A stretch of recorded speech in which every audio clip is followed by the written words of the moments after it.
వసంతవల్లరికి స్వాగతం. ఈనాటి వసంతవల్లరిలో ప్రముఖ కథా రచయిత్రి శ్రీమతి రాధికా మంగిపూడి గారి రచన వందే భారతం వింటారు.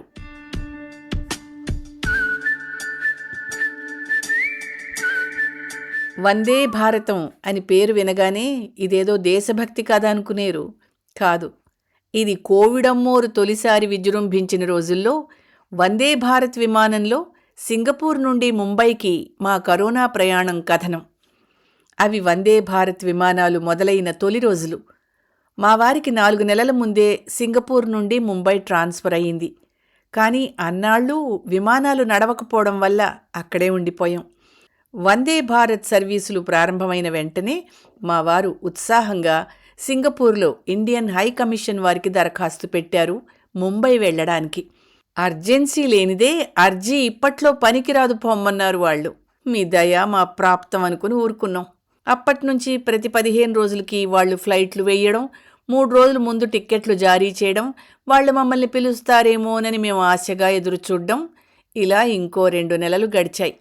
పాపం హైకమిషన్ వాళ్ళు ముందుగా చుట్టపు చూపుకొచ్చి ఇరుక్కున్న వారిని, విద్యార్థులని, అనారోగ్య కారణాలున్నవారిని, ఉద్యోగాలు తొలగింపబడిన వారిని, కుటుంబ సభ్యులు వేరువేరు అయిపోయిన వారిని పిలిచి అవకాశమిచ్చారు. అందరూ వెళ్ళిపోయి ఫ్లైట్లు ఖాళీ అయ్యాక అప్పుడు మమ్మల్ని పిలిచారు 3 రోజుల ముందు. వెంటనే మా వారు ఆనందంగా సామాన్లు ప్యాకింగ్ వాడికి ఫోన్ కొడితే 15 రోజుల వరకు అపాయింట్మెంట్ లేదు, పోమన్నాడు. పూజారి వరం దక్కలేదని బేజారై ఏం లాభమని సర్ది చెప్పుకున్నాం. ఆసారికి ఫ్లైట్ వెళ్ళిపోయింది. మొత్తానికి 15 రోజుల తర్వాత ప్యాకింగ్ వాళ్ళు 3 వచ్చారు. వారిలో ఒక చెవిటి చైనా తాతొచ్చాడు నా ప్రాణానికి. అసలే ఇంగ్లీష్ సరిగ్గా అర్థం కాదు ఆయనకి, ఆపై వినిపించదు. తనకేది కనిపిస్తే అది ఇష్టం వచ్చినట్టు సర్దేశాడు. పెట్టెలపై నోటికొచ్చిందల్లా రాసేశాడు. ఇక నేను చేసేది లేక వాళ్ళు భోజనానికి వెళ్ళిన సమయంలో అన్నింటి మీద తెలుగులో వివరాలు రాసేసుకున్నాను. అటు సింగపూర్ వాళ్ళకి ఇటు బొంబాయి వాళ్ళకి ఏమీ అర్థం కాకుండా.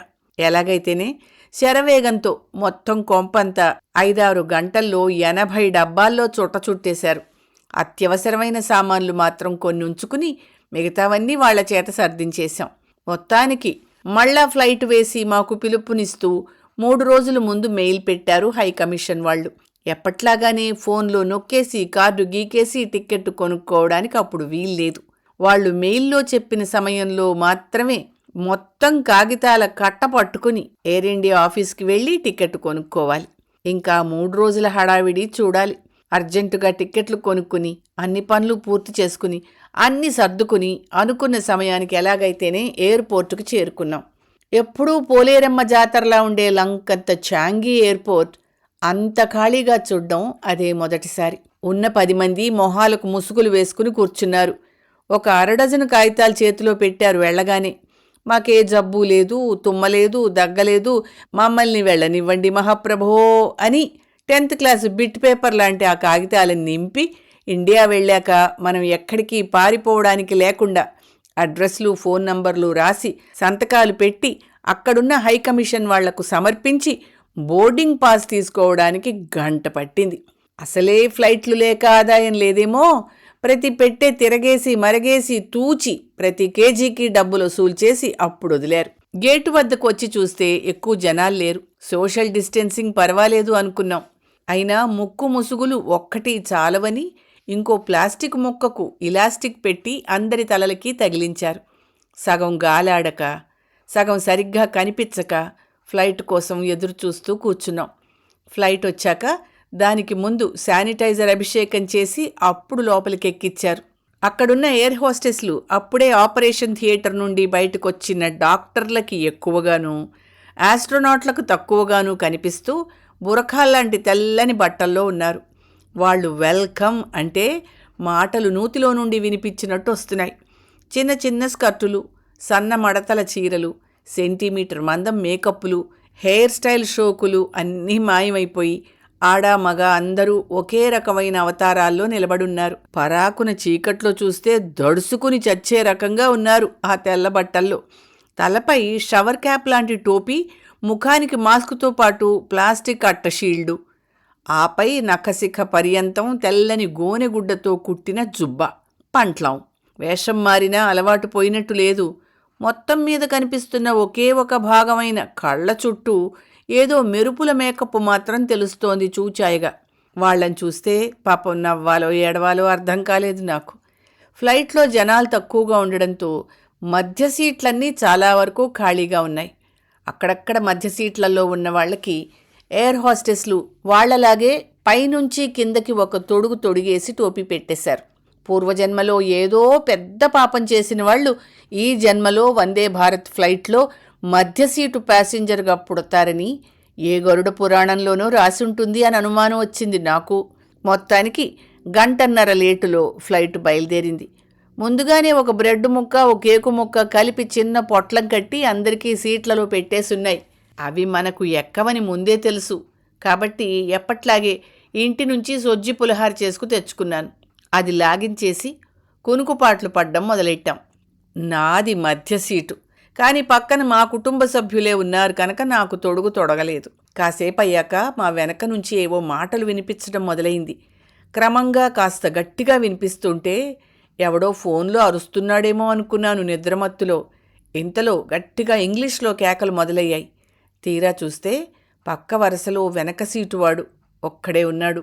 వాళ్ళో వాడే మాట్లాడుకుంటూ పిచ్చి పిచ్చిగా అరుస్తున్నాడు, మధ్యలో నవ్వుతున్నాడు. అందరూ వింతగా చూస్తున్నారు. ముందు సీటు వాడిని తన్నడం మొదలెట్టాడు. దాంతో మా పక్క వరుస వాళ్ళు లేచి గొడవకు దిగారు. అప్పటి వరకు ఇంగ్లీష్లో మాట్లాడినవాడు ఉన్నట్టుండి తమిళం మొదలెట్టాడు. ఎవ్వరికీ ఏమంటున్నాడో అర్థం కావటం లేదు. ఏదో తమిళ సినిమా పరిజ్ఞానం వల్ల నాకు కాస్త అర్థమవుతోంది. అదేదో అరవ వేదాంతంలా ఉంది. డబ్బే సర్వస్వం కాదు, మనసు ముఖ్యం, తల్లిదండ్రులు ముఖ్యం అంటూ ఏదేదో మాట్లాడుతున్నాడు. మా కర్మకి బోధివృక్షం ఎఫెక్ట్ లాగా వీడికి విమానంలో జ్ఞానోదయం ఏమిటో. ఫ్లైట్ ఎక్కే ముందు బాగా తమిళ సెంటిమెంట్ సినిమాలన్నీ కలిపి చూసేశాడేమో. ఎయిర్ హోస్టెస్లు వచ్చి వాళ్ళకొచ్చిన అన్ని భాషల్లోనూ వాడికి క్లాస్ పీకారు. దాంతో వాడికి ఇంకొంచెం పైత్యం ప్రకోపించి మాస్క్ తీసేసి లేచి నిలబడి మళ్ళీ అరవంలో అరవడం మొదలెట్టాడు. ఈసారి ఏకంగా నేనెవరో అసలు మీకు తెలుసా, మీరు నన్నేం చేయలేరు అంటున్నాడు. అందరికీ నిద్ర పూర్తిగా వదిలిపోయింది. వీడికి గాలి జల్లిందో అరుంధతి పూనిందో ఎవ్వరికీ తెలియలేదు.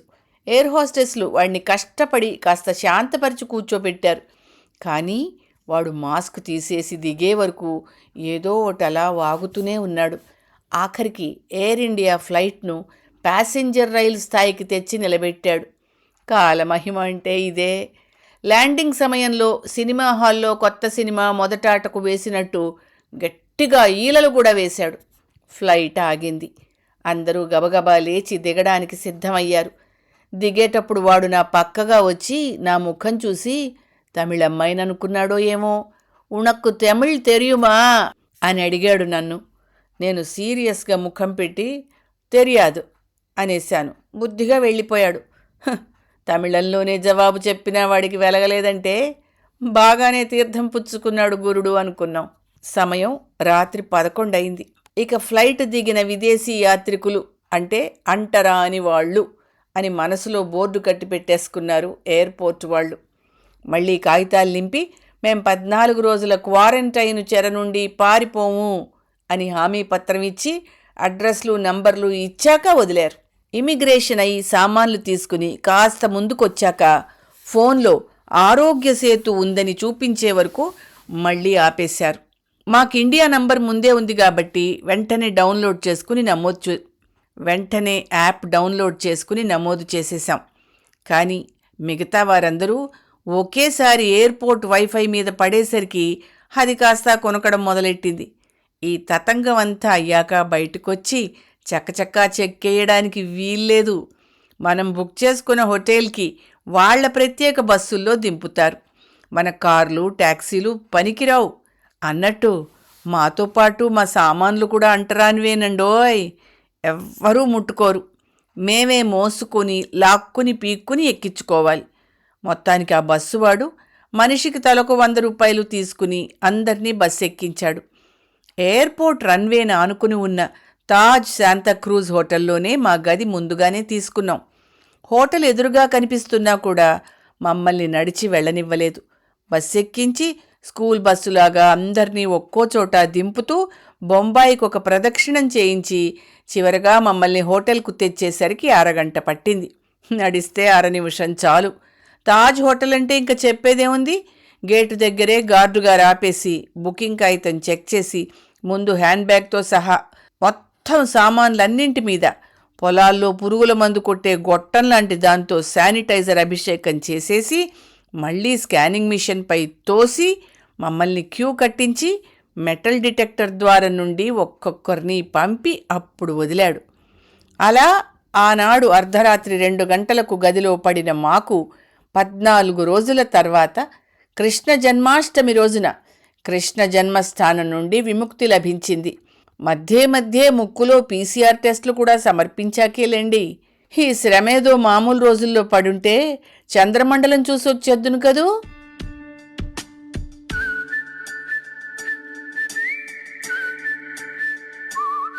వసంతవల్లరిలో ప్రముఖ కథా రచయిత్రి శ్రీమతి రాధికా మంగిపూడి గారు రచించిన కథ వందే భారతం విన్నారు. వసంతవల్లరిలో ఇవాల్టి కార్యక్రమం మీకు నచ్చిందని ఆశిస్తున్నాను. అందుకే లైక్ చేసి మీ మిత్రులకు బంధువులకు లింక్ను షేర్ చేసి మీ అమూల్యమైన అభిప్రాయాన్ని నాకు కామెంట్ బాక్స్లో తెలియచేయమని, వసంతవల్లరికి సబ్స్క్రైబ్ చేయమని విన్నవించుకుంటూ మీ వసంతలక్ష్మి అయ్యగారికి సెలవు మరి. Thank you.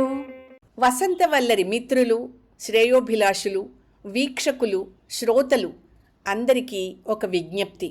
గతంలో లాగానే ఎప్పటికప్పుడు నా కథలను విని స్పందన తెలియచేయమని కోరుతూ, నేను చదివిన కథ మీకు బాగా నచ్చినట్టయితే తప్పకుండా హైప్ ఆప్షన్ నొక్కి నన్ను ప్రోత్సహిస్తారు కదూ.